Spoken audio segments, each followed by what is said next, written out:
So there is this really cool technique in oil painting called glazing.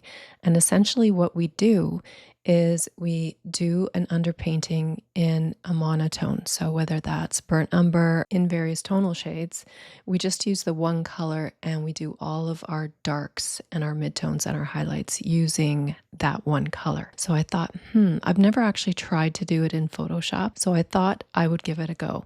Now, this image was shot in studio with just one softbox camera left and essentially a black background. All of the additions to this, the flowers and the foliage and whatnot, I'd added in post. And if you are very interested in learning how to do that, I actually do have a downloadable course that teaches you exactly how I did it. And that course you will find under my newborn fine art course, but you can use the techniques for anything that you're interested in doing. Okay. And just in case you were wondering, I do have a painted pets course up now as well. I will teach you all the techniques that I did to create this super cute painted puppy.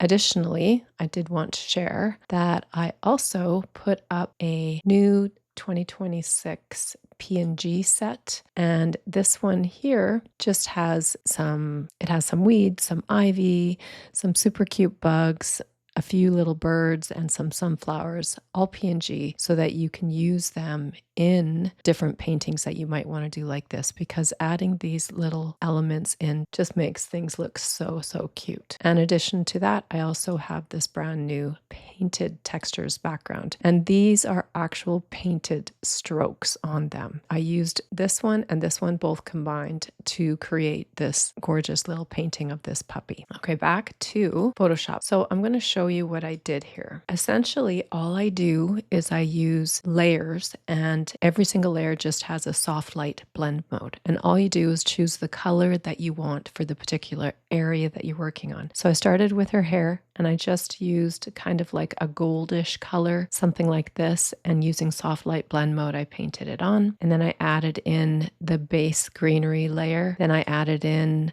some reds for the florals. And then I also added a little bit of warmer green to the ends of the flowers and to some of the leaves in the background. Then I did her dress. I just wanted it to be kind of like, you know, that goldish orange to kind of match the edges of the flowers. And then I did her skin, and I added in a selective color for color toning and this gradient up here as well. I ran it through exposure, which is always so good. Did a levels adjustment and made sure I came in and colored her lips the same way as the color of these flowers. And then I did another color toning. Okay. So try this glazing method in Photoshop on a black and white or a sepia colored photograph. And I'm telling you, the results will shock you. See you in the next video.